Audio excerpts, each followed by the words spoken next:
Hello students, this is Gayatri. Welcome back to another video of class 10 maths. और आज हम करेंगे मैथ्स की वर्कशीट नंबर 90 जो कि है 24 फरवरी के लिए।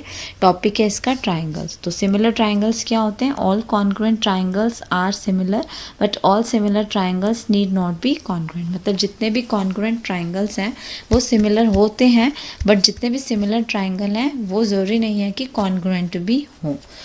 नेक्स्ट है two triangles are similar if their corresponding angles are equal. तो जो ट्राइंगल्स होते हैं वो कैसे होते हैं? सिमिलर होते हैं, और अगर उनकी जो कॉरस्पॉन्डिंग साइड है उनका रेशो क्या हो? सेम प्रोपोर्शन में हो, तो भी वो जो ट्राइंगल्स होते हैं वो सिमिलर होते हैं।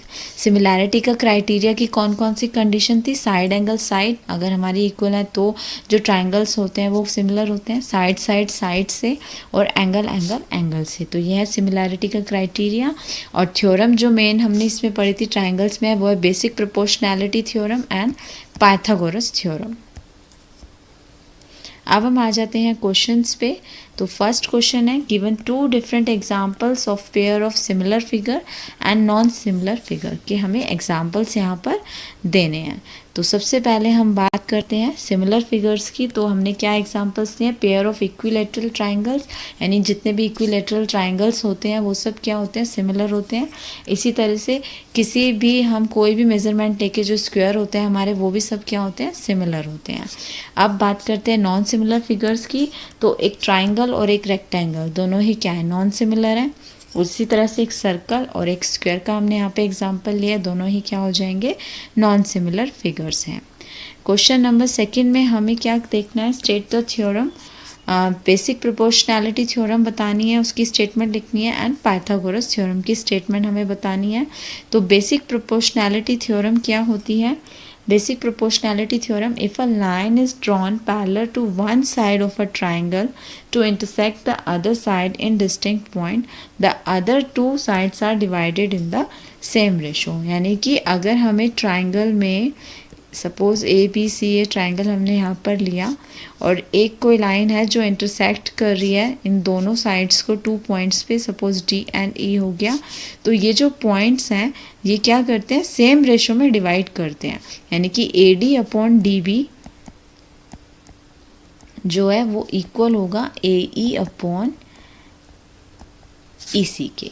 तो यानी कि अगर हम थर्ड साइड के पैरेलल इस तरह से हमने कोई एक लाइन यहाँ पर ड्रॉ की है, ट्राइंगल में दी हुई है, और वो 2 पॉइंट्स पे इंटरसेक्ट करती है, तो जो रेशो होते हैं साइड्स के वो क्या होते हैं? इक्वल रेशो होता है, यानी कि सेम रेशो होते हैं। ये हमारी है बेसिक प्रोपोर्शनैलिटी थ्योरम। नेक्स्ट जो हमें स्टेटमेंट लिखनी है वो है पाइथागोरस थ्योरम की। पाइथागोरस थ्योरम क्या है?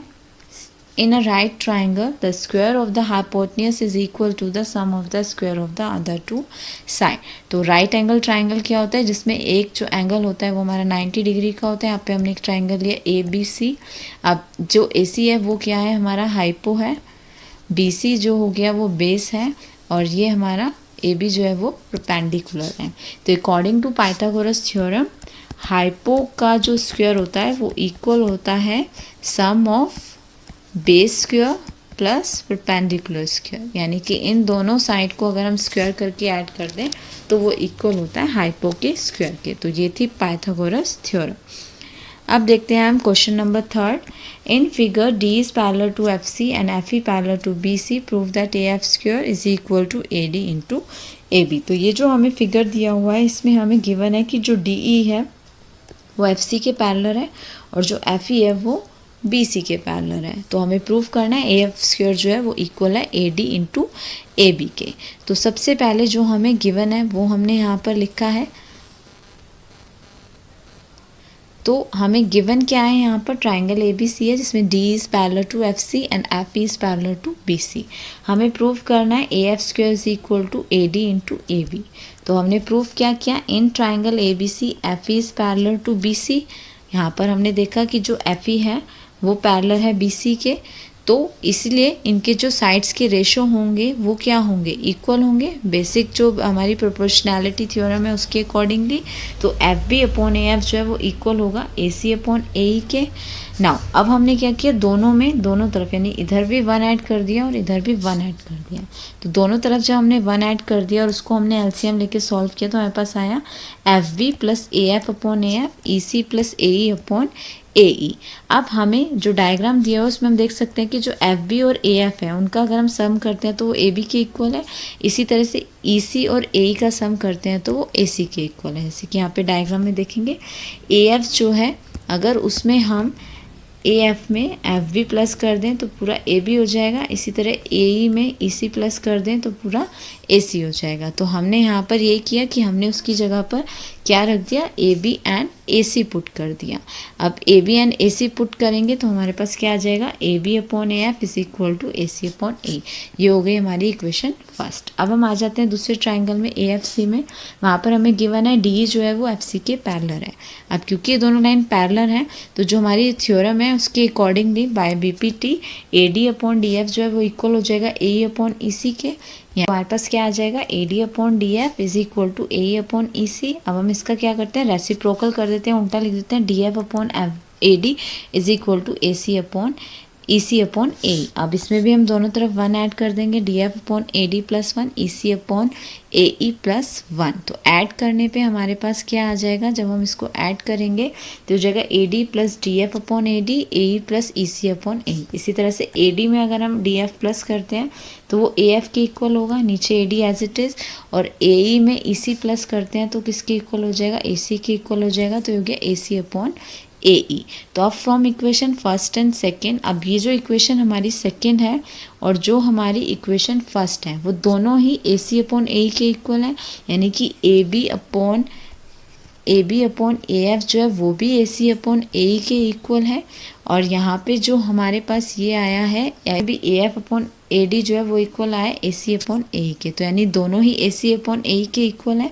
तो हम क्या लिख सकते हैं, from equation first and second AB upon AF जो है वो इक्वल हो जाएगा AF अपॉन AD के।